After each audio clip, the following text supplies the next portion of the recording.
Hello, my name is James Benton, and I'm the Director of the Race and Economic Empowerment Project at the Kalmanovitz Initiative for Labor and the Working Poor at Georgetown University. On behalf of the Kalmanovitz Initiative, we welcome you to Building Toward a New Social Compact, the closing session of this multi-day convening, Constructing a New Social Compact, a public forum on empowering the post-pandemic working class. We thank you for the incredible participation and interest everyone has shown both in the months of preparation and organizing this event, and especially over these past few days as we began this convening. We look forward to working with you as we move forward from this convening in the coming months. A couple of housekeeping notes. First, interpretation is available for this session, as you will see on the accompanying slide that will come up in just a second. In addition, closed captioning is available. And if you note the icon for closed captioning at the bottom of the screen, that should get you to where you need to go. The session is also being live streamed on Facebook Live and is being recorded for posting on our website in the coming days and weeks. Attendees may also submit questions through the Q&A function on your screen. Our moderator today is Ruth Milkman, Distinguished Professor of Sociology at the Graduate Center, City University of New York, and Chair of Labor Studies at the CUNY School of Labor and Urban Studies. I will now turn it over to Dr. Milkman for introductions of the panelists and commencement of our closing discussion. Thank you, James, and thanks to everyone at the Kalmanovitz Initiative for all the hard work that's gone into this conference. I hope that people who are listening to this session have been enjoying the last few days of this rich array of discussions and speakers. So this is the closing plenary, and we have an amazing group of speakers for this session, so I'm very glad to welcome you here. Our format is pretty straightforward. As your moderator, I'll start by briefly introducing the panelists, and then I'll ask each of them to begin with some brief 5 minutes or so remarks on how each sees the challenges and opportunities for building a new social compact, the theme of the conference and of this closing session. So in this moment after Trump, thankfully, against the background of the multiple crises of the past year, the pandemic itself, the economic crisis it has been accompanied with, and the racial justice crisis.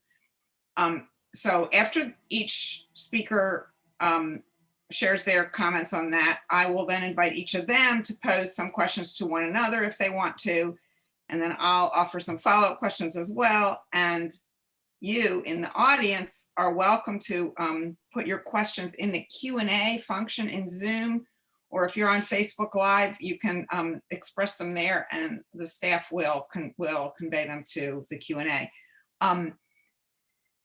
So that's the plan. So let me start with just some very brief introductions, because you probably are all familiar with this distinguished panel of who our speakers are. So and you'll get the order of the speakers from this as well.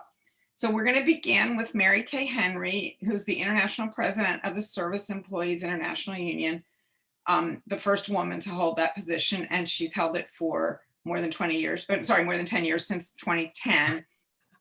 She has been on the staff of the SEIU for a very long time, since 1980, mostly in California, mostly in the healthcare sector of the union. And she basically rose through the ranks in the 1990s, especially in organizing leadership roles. And anyway, and I'm sure you're all familiar with her, her important voice in the labor movement and in the wider community. After Mary Kay speaks, we'll turn to Lauren Jacobs, who is the Executive Director of the Partnership for Working Families, a position she's held since 2018. She's a native New Yorker, now living in Philadelphia, and she's been an organizer for over 20 years with a variety of labor organizations, including Unite, now part of Unite here, but once separate, the SEIU, her longest stint, I think, the Restaurant Opportunity Center, where she was an organizing director.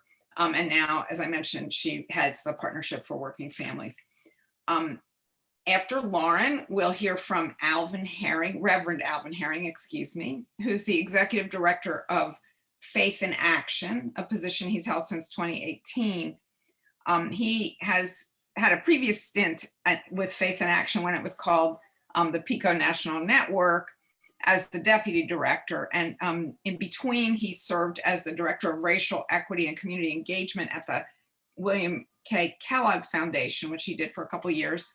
And he also is somebody who bridges the academic and nonprofit and activist worlds.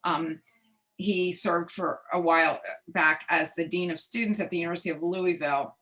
So he has Alvin has a vast range of experience in academia, the nonprofit sector, and the faith community, and more generally in the progressive community.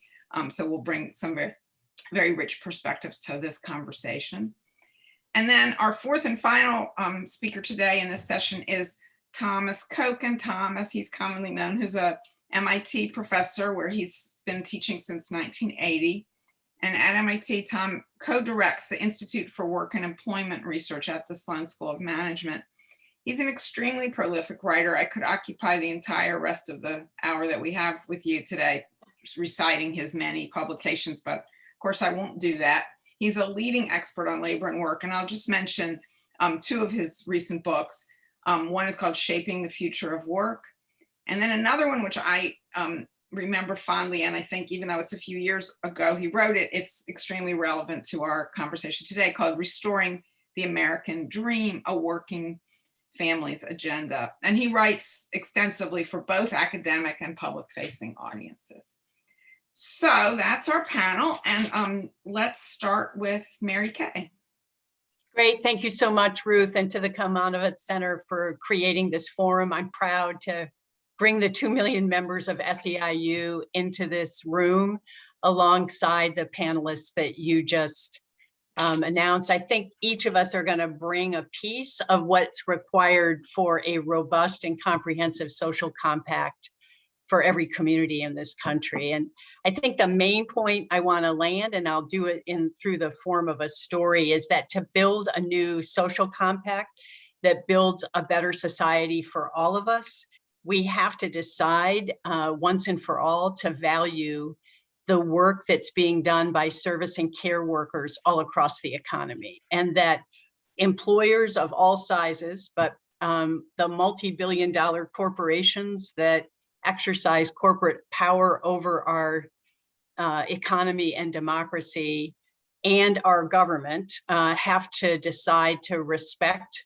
that work, protect the workers doing it, and to pay living wages and to eliminate poverty wage work in this nation once and for all.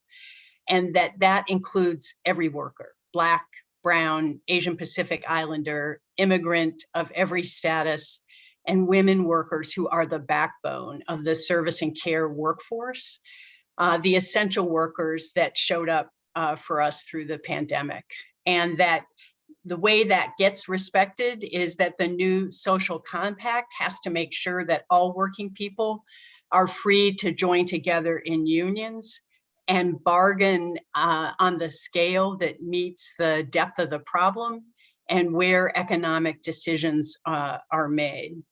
And I think with the rest of the panelists, we share a vision that all of us, no matter what our race or where we come from, want the same things: health, safety, security, a fair chance at a decent life, a better future for our families, and that creating a new social compact has to be grounded in a shared analysis that those basic things are only possible for very few in America.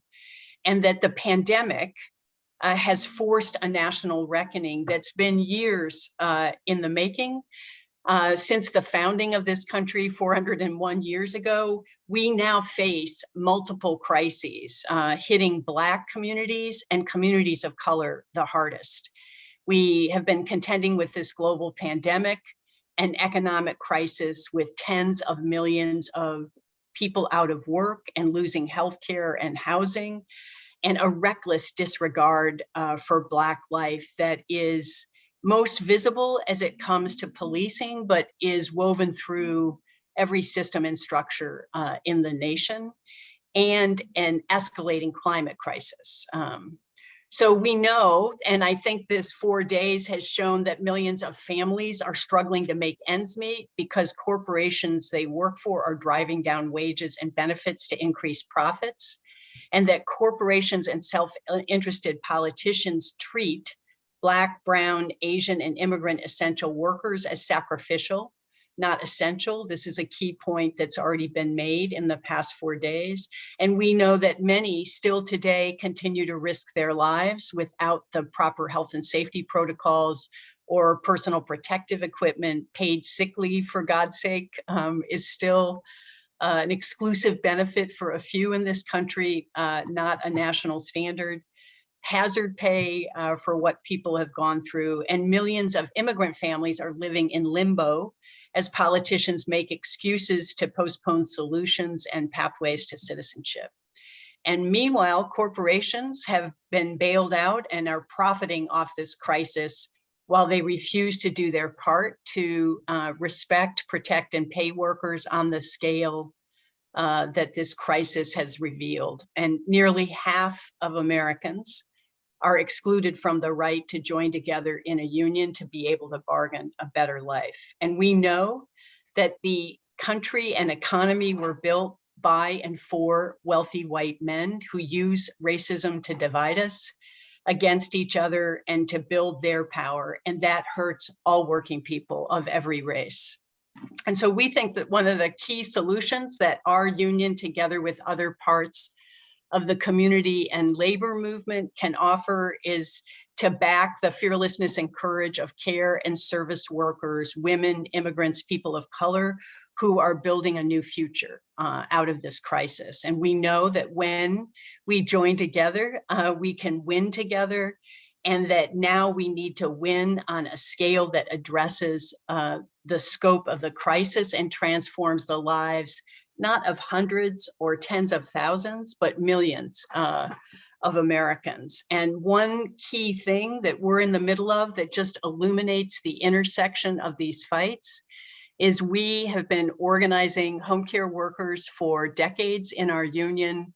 The Biden-Harris transition team saw these workers and have made a decision in the American Jobs Plan to invest $400 billion in a 90% women workforce that is overwhelmingly Black, brown, Asian, and immigrant women. For the first time in our nation's history, these jobs will be included in the ability of women to be able to join together and form unions as federal tax dollars move from DC and to the states. So instead of taking 10 to 20 years state by state to organize these women, we have the chance through a national solution to get to the scale of the inequality and intervene on it with a combination of tax dollars and workers organizing together to change their lives. That's why we think the action has to be to uproot the system of racism across, and that our key contribution is to unite the power of workers and to intervene on it in the employment structures, and then to stand in solidarity with other parts of the movement that we're going to hear about on this panel, I'm sure, that uproots that system of racism across every institution. And that we want to join together to challenge corporate power and to unrig the rules so that all working people can bargain a better life through a union. We're going to keep fighting until we win 15 as a national standard, but that $15 demand has always been combined with a demand for union for 4 million fast food workers, 8 million retail workers, and on and on and on throughout the economy. So that's why we think we need a union for all in this country. Every working person should be able to bargain for good jobs that sustain families and strengthen communities. And now's the time. This post-pandemic moment that has ripped the skin off people's understanding of who's doing essential work in this country, is an incredible organizing moment, and uniting our fights to make these demands and create systemic change, I think, will be the foundation of the next new social compact. Okay, great. Thank you, Mary Kay. That's a wonderful beginning for this conversation. Now we'll turn to Lauren Jacobs from the Partnership for Working Families to share her perspective. Thank you, Ruth, and thank you, Mary Kay, for kicking us off with some really amazing food for thought on this question. And I want to say happy May Day to everybody. Again, it's good to both celebrate a old victory in the long term of winning the 8-hour day, and also remember those who sacrificed for the steps along the labor movement that we are sort of the descendants of, all of us here on this call today. So in thinking about this question about the next social compact, I want to situate who the partnership is and how that influences my thinking about how we tackle this. So the partnership is a network of 20 locally based organizations that bring together labor, environment, neighborhood, tenant groups into permanent coalition and relationship. And the reason for that is really to sort of mirror how capital has changed, right? That capital doesn't only extract at the work site, it extracts in all these different ways. So we have to deal in, confront the power of capital in all the facets that it affects working people, the 24 hours of life.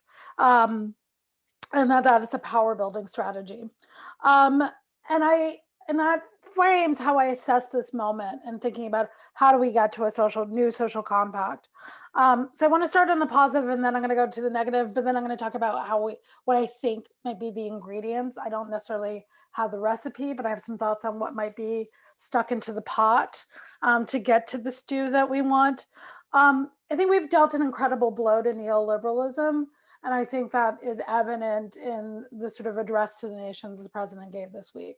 I was thinking about like my entire adult life. I came to sort of my teenage years under Reagan, have not heard anybody say trickle down does not work. And that was the first time. So it's just, and I am 50. So I just want to put this all in context that it was momentous to hear this said by the president of the United States. So I do think we have to recognize that. I also think that it is significant that 26 million people joined in the largest uprising for racial justice and end to state violence and state murder that happened last summer and has continued forward.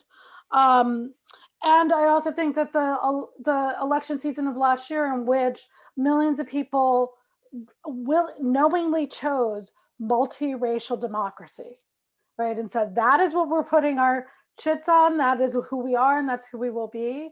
And that was achieved through, I think, some of the best coordinating across multiple areas of work and multiple fields in the progressive movement, right? The people were able to really sort of raft in each other's breeze and play the roles that they needed to play. We really played as a symphony.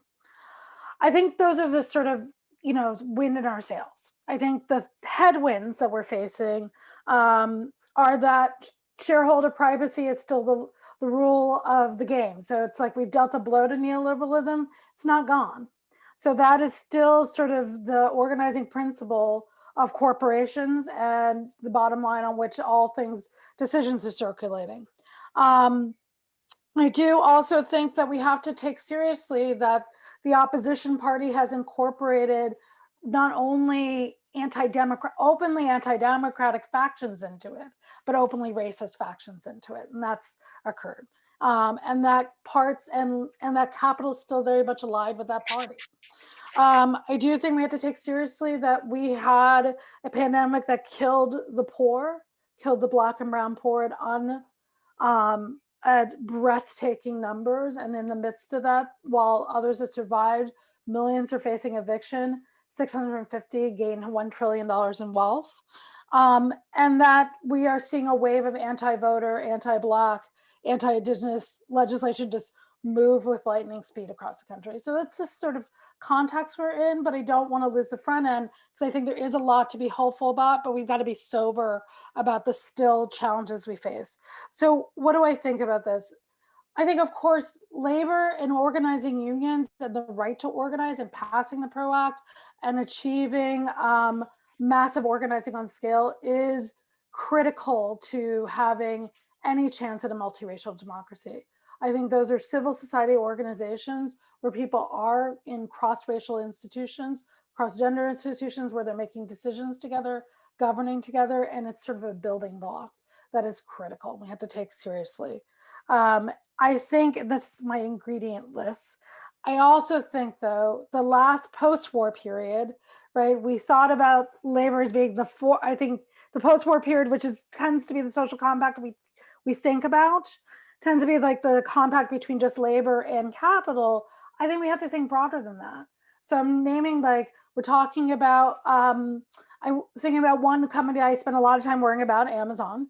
And if tomorrow all the logistics workers and all the drivers and everybody else were organized, that would be huge, but it wouldn't deal with the full thrust of the threat that the company presents. That the threat to environmental conditions in the Black and brown communities in which their logistics hubs are set, in terms of the threat that they pose internationally, in terms of the threat they pose in terms of the surveillance operations they've built out, in terms of the joint projects they have with police and cities, and sort of the fisheye lens that sit atop of many houses in Black and brown communities that are gentrifying. So I do think that we have to think about both, both and. We're growing unions and we need to grow all the ways in which we are able and to confront the power of corporations. I also think the other ingredient that we have to consider and think about is that we can't be in stasis like the last time. So we can't sort of get somewhere and say, okay, well, that's it. It's good enough, right? Yes, there was all these Black and Indigenous folks that got excluded, but we're going to hold on to this. I think we have to see that if we're not moving forward and thinking about we took steps somewhere, if we're not moving forward, we will eventually be pushed back. So I'm just thinking about in terms of the next getting there, it's a question about how are we building on what we have? How are we thinking about that the struggle never stops, that we have to keep moving forward and advancing, that this is a fight with a daunting opponent with a lot of power that's always going to push back? And how are we seeing that the group of us that need to be in that fight forward has to be much bigger than the last table that was set? Okay, thank you, Lauren. Our next panelist is Reverend Alvin Herring from Faith in Action. Well, thank you, Ruth, and thank you, James, and thank the Klenovitz Institute in Georgetown for having us all here today. And I certainly want to acknowledge that I am in a really very powerful company, and I thank both Lauren and Mary Kay for their very wise and astute commentary on the subject at hand, which is a new social compact. Before the moment escapes, let's all, although we have some very important things to talk about this afternoon, let's provide ourselves with a moment of just real humanity. My prayer is that everyone is safe and well. There is a deadly pandemic, as we all know, raging all around us. And our dear brothers and sisters in India right now are experiencing extraordinary and excruciating pain. The way in which we can most support them is to take good care of our health here and to move the forces, both government and civil forces, to provide as much comfort and compassionate care to our dear brothers and sisters there as we can. And even then, we still have many members of our communities who are still suffering without access to the vaccine and all the healing therapies that have been developed to defeat this virus. We have much work to do, for sure, but none of that work should take us beyond the capacity to feel for one another and to allow ourselves to be as human beings are when we are at our best, reaching out to one another. And even as I issue that or ask us for that moment of kind of reflection, let's also take a moment to reflect on the tremendous pain and suffering of many in our community who are our Asian brothers and sisters, experiencing the kind of hate and targeting and violence that no one would want to experience. Let's also acknowledge our dear brothers and sisters who are Black and brown, and poor and rural whites who have to live and manage under a kind of police scrutiny that would certainly bring danger to any community. And we know that there are many who have lost loved ones to the state police violence that is rampant through this country. And let us take a moment to allow our hearts to move in their direction as well.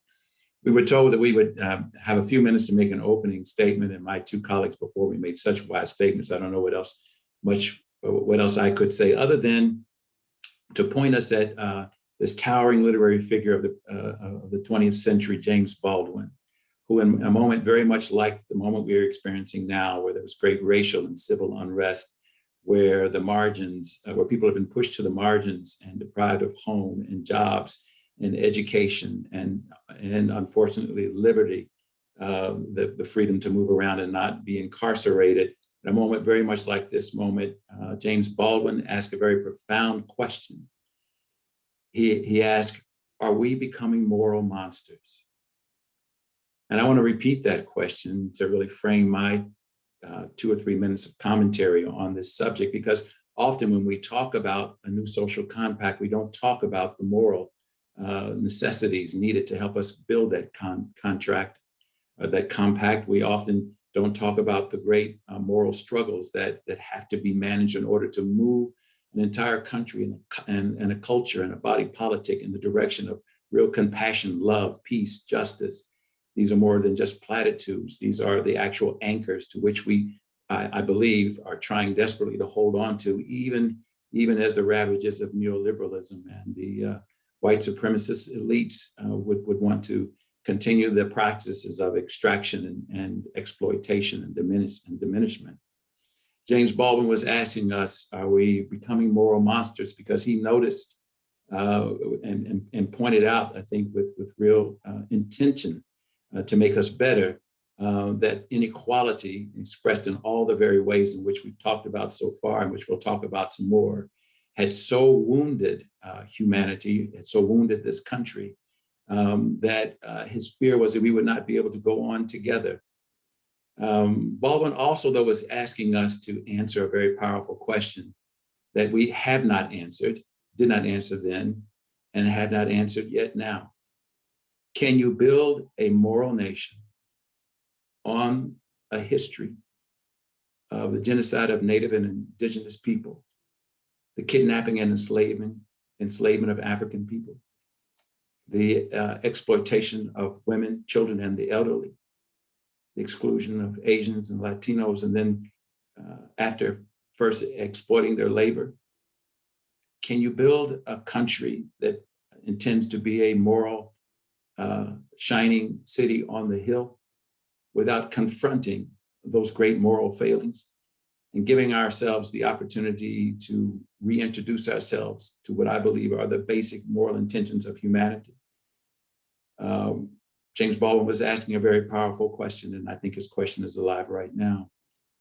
If we are to build a new social compact, we're going to have to remember that our neighbor is our brother and our sister. And if that's so, then we must be compassionate, caring, loving, just, fair, honest, true, in every way, aspect, form, and shape. If we are to build a new social compact without preaching, dear brothers and sisters, I would submit to you that would require that we actually even more vigorously renounce neoliberalism as a failed strategy, as a failed ideology, that we embrace one another as true members of a single community, though we are very different, and those differences actually allow us to be even more vigorous in our love. To build a new social compact, we must go back and honor I believe, essential intentions that everyone deserves a way to make a living. Everyone deserves a way to educate one's children. Everyone deserves to live in the context of a society where they count and they matter, where they can vote and express their political will. Everyone deserves to have occupation and work, a job, that pays them well, extends benefits, allows them to stand with one another together in some organized fashion like a union, and allows for them to have the necessity so that they can unleash their moral and creative imagination for how to organize themselves, their families, their communities, their region, their state, and this country and the world. If we're to build a new social compact, we'll have to, I believe, really stare at these towering and unfortunately destructive populist platitudes of make America great again, or even build back better, as though there was some previous moment where everyone was cared for, where everyone was loved equally, some moment where there wasn't this false dichotomy of human hierarchy. If we are to build a new social compact, we'll have to have a moral discussion in this country. And let me say for the record that though I am an ordained clergy, I do not necessarily equate moral with religious. In fact, I believe what we're seeing now today in this country by virtue of the 26 to 30 or 40 million people who participated in street protests after the murder of George Floyd at the hands of the state, I believe what we're seeing is the emergence of a new kind of social theology, a theology that's predicated on justice for everyone, a theology that goes beyond equality, that really reaches for equity, a theology that says that the earth and the planet and all that is in it is not in human control, but we are a part of it and therefore have a responsibility to it and to ourselves. A new social compact will come as a consequence of a new moral compact. And that will require all of us, whether one has a religion or not. I think that doesn't really matter in the big scheme of things. What really matters most are these values, these enduring values, these values that allow us to embrace one another truly as brothers and sisters. I'll save the rest of my comments as we get into the Q&A, but I'm really so fortunate that you've asked me to come. And as Mary Kay said, and I really so appreciated her and Lauren's comments, I want to bring the hundreds of thousands of local everyday leaders who make up Faith in Action, these 40 organizations in 25 states, organizing in 150 US cities and 3 countries abroad. These folks every day look themselves in the mirror and ask these powerful moral questions about will they love their neighbor today, and then they go out and organize their voice and their power to do just that. So it's really quite an honor for us to be here. Thank you so much. Thank you so much, Alvin. So our final panelist is Professor Tom Kochan from MIT. Take it away, Tom. Good. Well, thank you, Ruth, and thank you, my colleagues, Lauren and Mary Kay and Reverend Herron. You really laid the foundation for what needs to be done.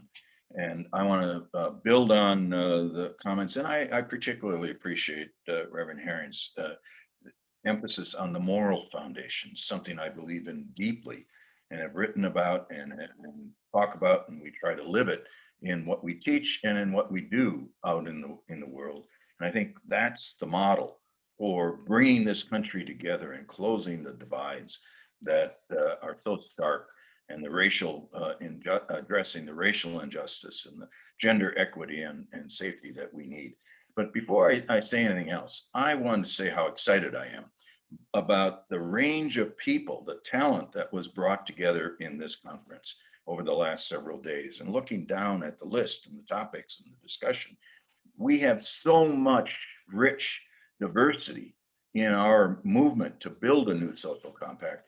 I think the time is right. I think this is a window of opportunity. I think the generational energy that I see in young people today and the full diversity is really going to help us get there. So I'm really excited both about the people who have been participating over the last several days on the panels, the people who are in the participant list and audience, and the people now helping to populate the Biden administration to lead us forward in progressive and new and innovative ways.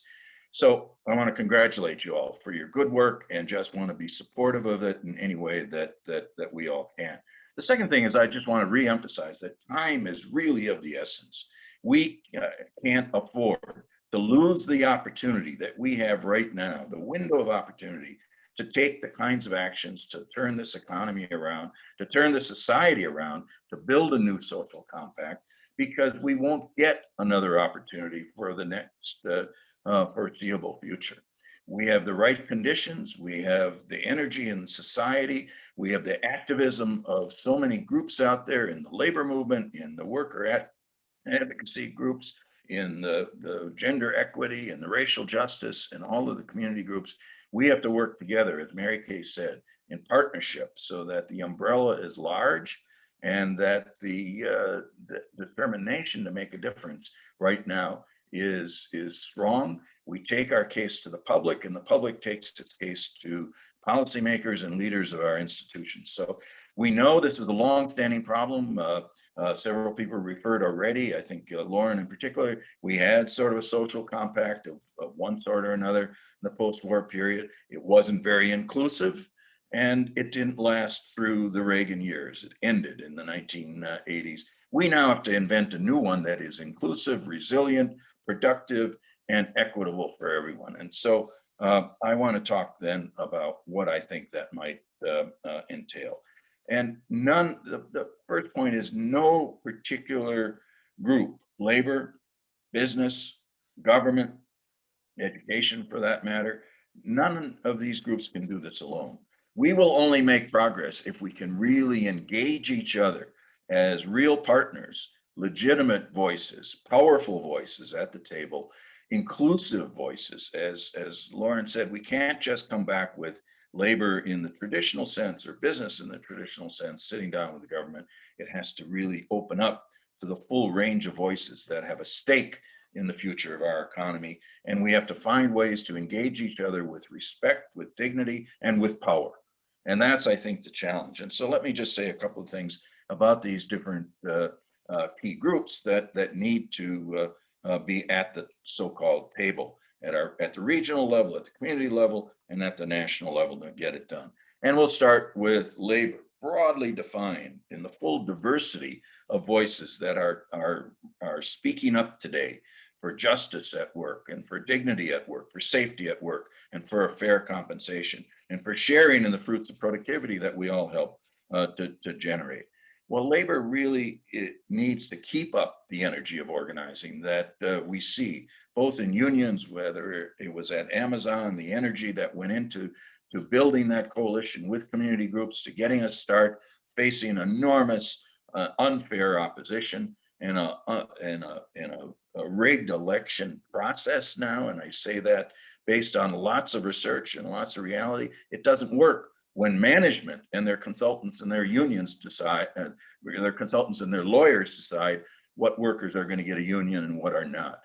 Our basic human right built into our labor law is that everyone should have an opportunity to make that choice. Workers make that choice. We've got to fix the labor law. We've got to keep organizing as we can within the labor movement, but we have to also open up to experimentation and to working in coalition with the broad range of groups out there, trying new things and new ways to get power and influence where the decision making is made at the corporate level, at the sectoral level, and to provide voices for people at the workplace, because no one knows better than what needs to be done than the people on the front lines in all groups, from the care workers to the service workers to the manufacturing workers and professionals and others, all the way through our occupational structure.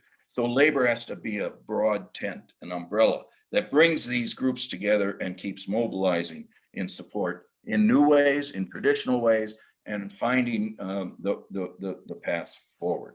And then there's business, and it was referred to. The Business Roundtable said a few years ago, well, corporate responsibility needs to be enhanced. Shareholder value has gone too far. Those are nice words, but we don't see it in action.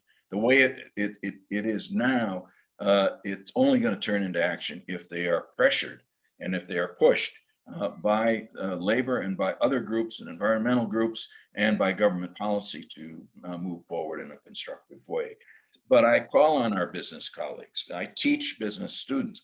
I'm here to very happy to report there's increasing interest among students in MBA programs and other programs in our public policy institutes and in our law schools about a new social compact, recognizing they are the ones who have the biggest stake in changing things in the generation. We've got to engage them. We've got to empower them. They've got to help to bring about change. We have to put some words behind those actions, put some actions behind those words that are being stated.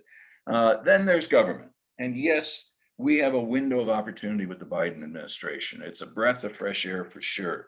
And there's energy now, but it's up to the public. It's up to all of us to mobilize our communities to make sure that the pressure continues to stay on in government. Yes, we need the PRO Act, but as several have already said, we need the PRO Act plus opening up our labor law to reach the people in the care community, in the agricultural community, in a number of other areas, the contract workforce, the franchise workforce, the independent contractors. Everyone should have a voice at work, and we've got to reform our laws in ways that provide those opportunities. And that's within reach because we're demonstrating, you are demonstrating out there how to bring voice in creative new ways. And as Mary Kay said, the Biden administration's plan for engaging and empowering care workers is a step in the right direction. Let's build on those, let's learn from those, but let's make sure that we fix the basics of labor law and we open it up to what workers are calling for, not only in our surveys, but in their direct action. And then let me bring it home to our responsibility as educators. That's what I do for a full-time occupation, but I believe we need to reach out more to the labor force and work in partnership with you as technologies change, as demands for new forms of voice in corporate decision-making come along, ways to bring about sectoral discussions on training, on wages, on wage boards, on other things and how to participate in those. I'm going to start a new online course aimed just at the workforce and worker representatives to try to bring those skills and those ideas and that collective energy together. We've got to put our energy in forms and reach new audiences so that we can help contribute to the new social compact. Let me end with where I started. I'm really excited, but because I'm excited by the range of voices out there, the talent, the inclusive talent of young people in particular, people of all ages, races, gender, and dispositions. And we have to find ways to use our collective energy to finally take advantage of this window of opportunity and reach a new social compact. So I wish us well, look forward to our conversation. Great, thank you. Thank you, Tom, and thank everyone for those very stimulating remarks. I think that since we only have about 15 minutes left, I'm gonna shift gears a little bit and just ask each of you a follow-up question and then invite everyone to make some closing remarks if there's time. So I want to start with Mary Kay, who alluded to toward the end of her remarks, the Fight for 15, which the Service Employees Union that she heads famously led, and which I think we could all agree has really been transformative in lifting up the demand for $15 an hour, which many people thought was completely utopian at the beginning and is now, you know, the standard thing and has actually been achieved in some parts of the country and is proposed even as a federal policy. So we do have the most labor-friendly president in a very long time, certainly in my lifetime. And yet the Fight for 15 did win transformative change in terms of what workers are paid.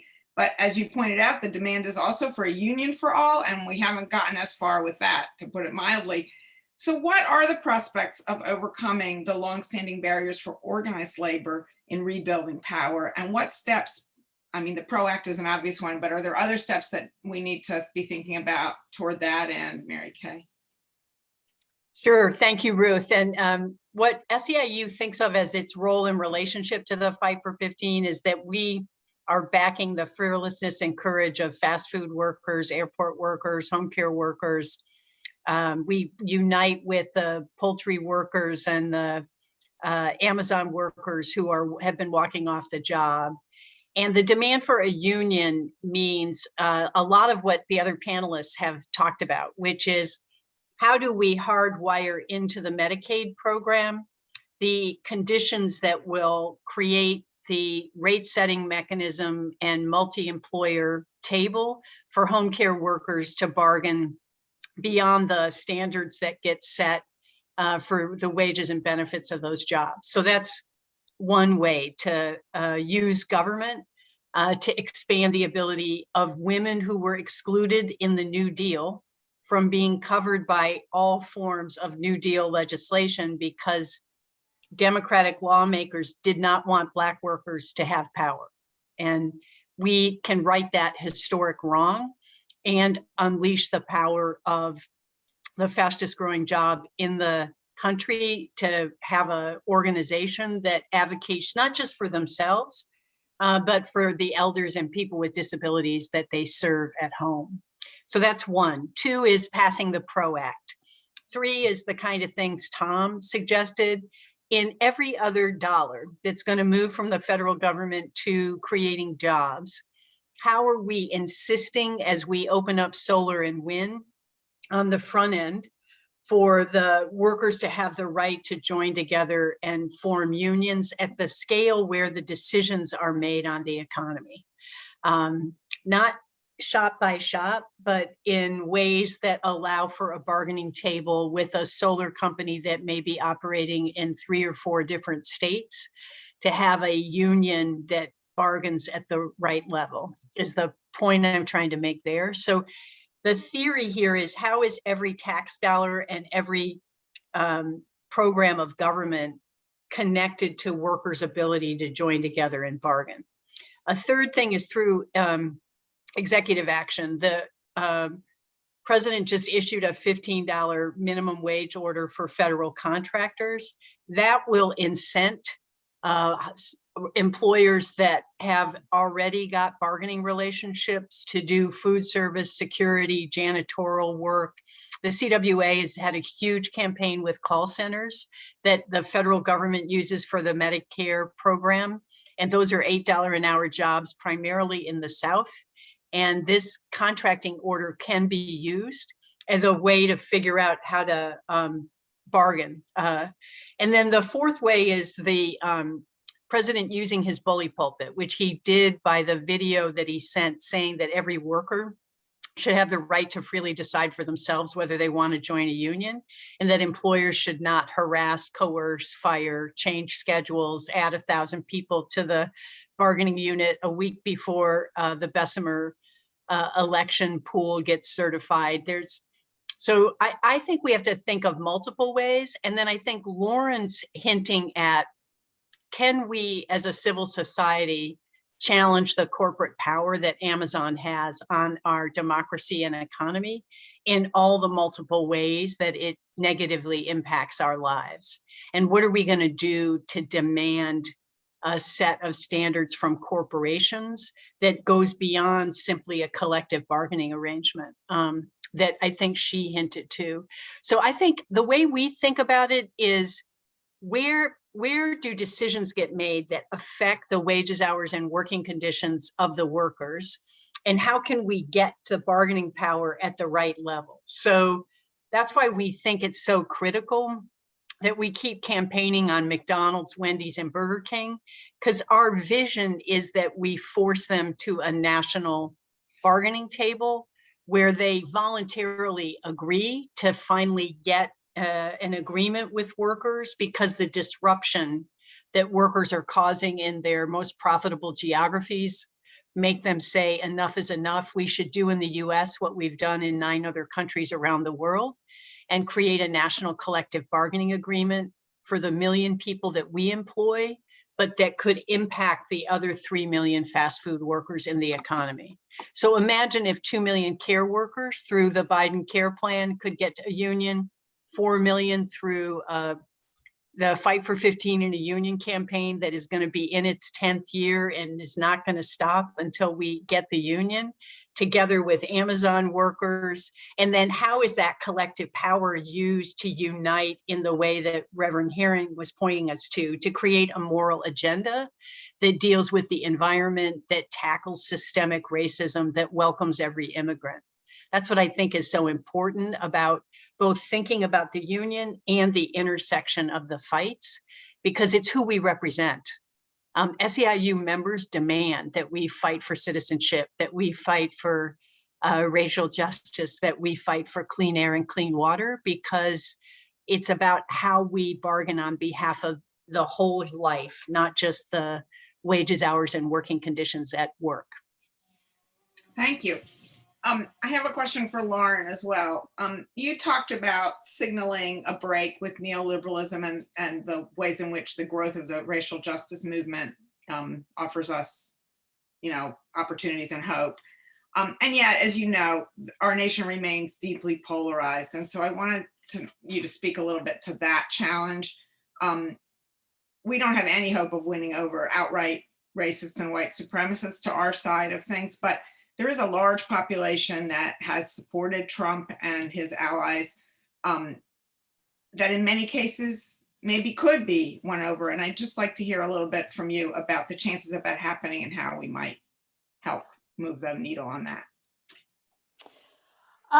Yeah, this is the question of the day. And I'm almost like, I would love to hear how the other panelists would dive in on this one too, because I think there are ingredients here in some of what everybody's talked about, because I certainly think, we know that some folks that voted for Trump are members of unions as well, right? Like this crossed in all sectors of life, right? So they are church members, members of religious organizations as well, like all the sort of civil society institutions up here. So I think that it's right. Yes, I'm a former labor organizer, so I don't think we should worry about the white supremacist. I would put them on like sort of the door knocking assessment as a 5 that I don't worry about. But I do think that there is this sort of ground that's been. I think this is a complicated question, so I want to just get to the heart of this and say that I think that we have to do the fights on the whole picture. And I think we have to create avenues that people can come in. And I think that there have to be, and I will say that I think that this is an infrastructure investment that the movement has to take seriously in making. My own organization, this is hard. We're a little bit more city and metropolitan and region centered, but I think there are organizations that are really dedicated and pointing towards rural organizing. I also don't want to polarize this and say this is a city versus country issue, because it's not the issue. I'm here in Philadelphia. I can actually geographically mark where the base of, there were clear Trump neighborhoods in the city. But I think that really thinking very seriously about how are we tackling what is sort of leading folks to think more about an exclusive picture when they're not sort of committed to, like I'm putting my money down on the white settler colonialist project of, either remove them all, or, I think the even worse scenario that some of that point that end of the spectrum is talking about doing to those of us who do not fit their white nationalist fantasies of how the US will be shaped, but those that are more caught in the cycle of, if that group's winning, I must be losing, thinking a bit about what are the ways in which we're able to start the conversations of talking about the ways in which white workers have actually lost because of racism, right? That the destruction of the social safety net is because that capital was successful in part because of the use of white supremacy language, right? And of those who were deserving and who were not, and who takes and who makes, and that is, and thinking about the avenues in which we're challenging that. I think these questions around how our neighborhoods and other communities are shaped are real and pressing for people too, right? When folks are looking at investments in their own communities, how are we also talking about and lifting up, not getting this polarized about one neighborhood versus the other, but really talking about sort of who owns land, who's driving, inequality in the area. And then I also think there's this bigger crisis of the planet, which we haven't totally brought in here, which is speaking about urgency. And I do think there has to be a way that we think about that should be uniting all of us, because it's not like there's going to be, well, over here, people are going to have like some bubble of protection from a collapsing climate. We are all in that stew together as humanity. So Ruth, I'm punting and saying, I don't totally have it is the question of the day. I do think there's a lot of struggle around this, but I do think, putting people into direct fights with the boss per se, in my own labor organizing experience, was the best manner to get to the honest conversations and getting people over their stuff, because it took the conversation out of like, why are we fighting over this and that, when there's another person that's holding all the cards. And so I just think that we have to be thinking about more opportunities to do that. Okay, we are running very short of time, so I'm going to just ask some quick questions to Alvin and Tom. So Alvin, for you, it's a version of the same question. I thought the point you ended with about the need for a new moral compact as part of a new social compact was really compelling. But as you know, many people of faith have been seduced in the name of moral values by promoters of hate and white supremacy. And so do you have any thoughts on how we can redirect their anger toward the true causes of their despair and deprivation in this moment? Yeah, well, that's a powerful question, one that really challenges a preacher to answer in a minute or two, but I'll do my very best to really acknowledge that is actually one of the questions that those of us who are who work every day on organizing God's precious people through the lens of faith tackle all the time. I think that what is really clear, just to kind of follow up my initial comments around a moral compact, is that we acknowledge here in the space where I lead and organize, that people of faith and leaders of faith are really presented with a powerful moral question that they must answer themselves. And that question is quite literally, will you become a chaplain to the empire or a prophet of resistance? And I think that is it, fair and square. And I think we can see plenty of evidence of those who have chosen to be chaplains to this empire, to support its intentions, its logic, its urges, to separate folks into hierarchical classes of those who deserve and those who do not deserve.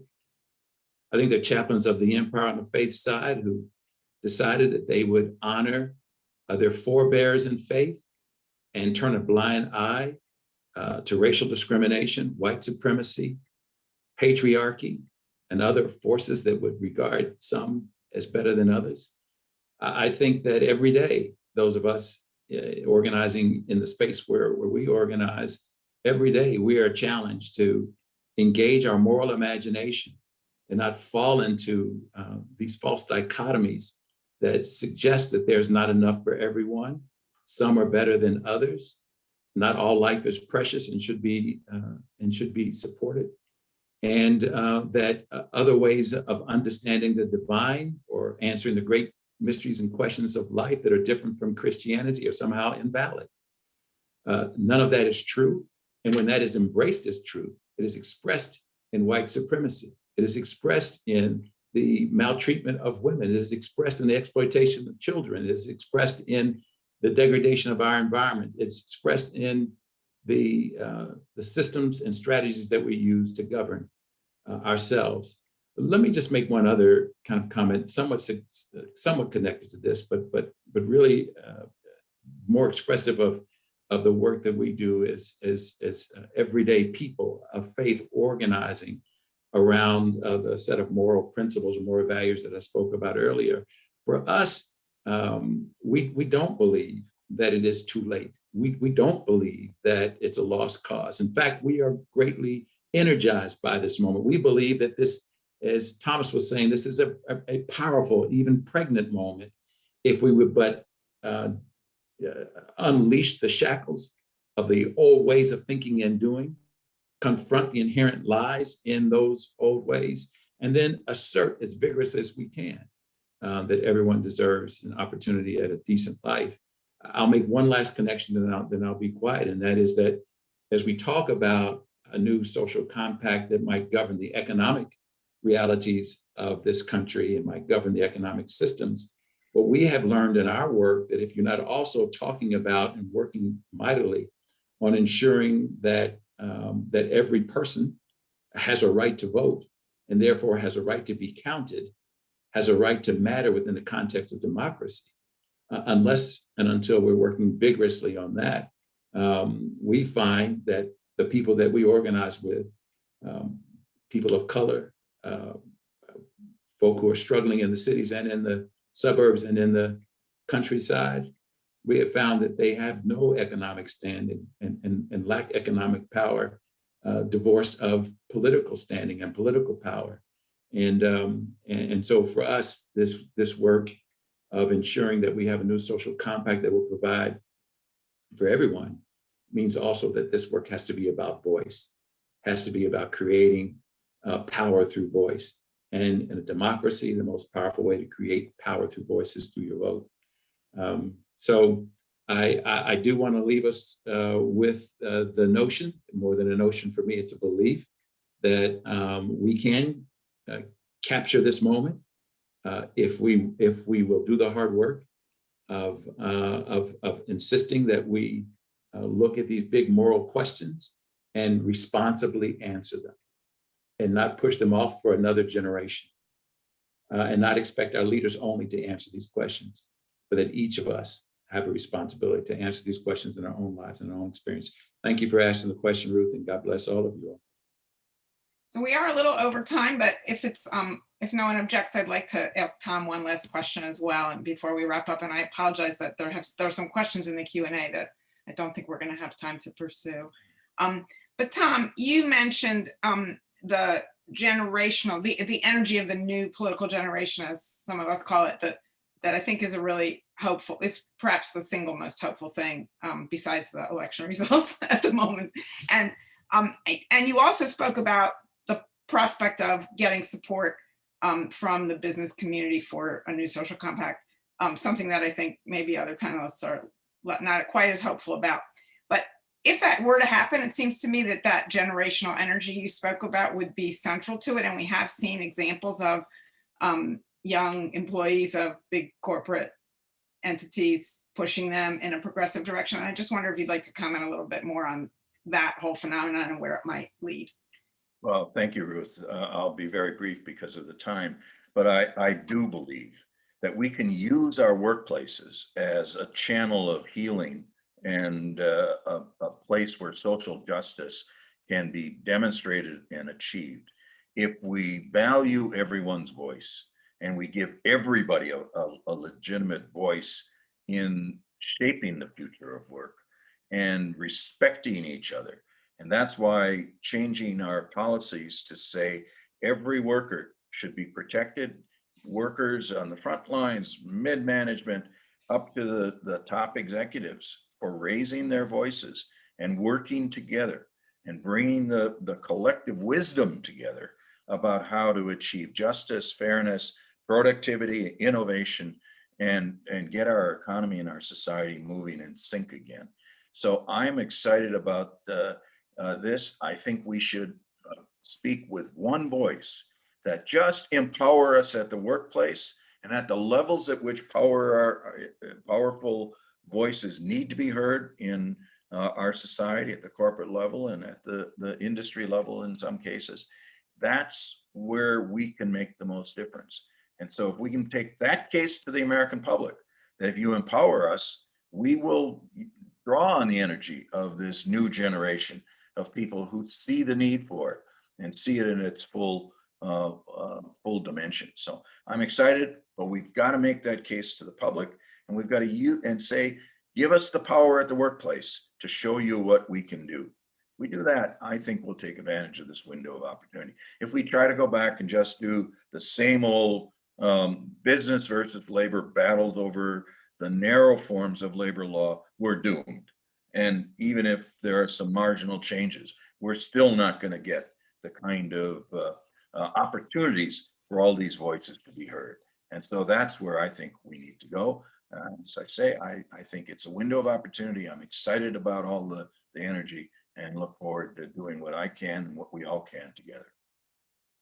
Thank you, Tom. That seems like a good note to end on. And I just want to thank our distinguished panelists as well as the Kalmanowitz Institute for hosting this final panel and the conference that we've all been enjoying for the last few days. And so I guess we should leave it there. I don't know if Lane, if you want to make any final closing remarks or?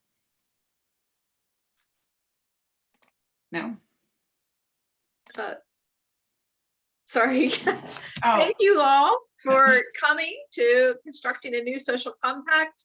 And we've had a great 4 days of conversations, and this is just the beginning, because this is actually at least a 2-year project. We're going to be doing another one of these convenings before the midterm. So we welcome you to be part of that process going forward.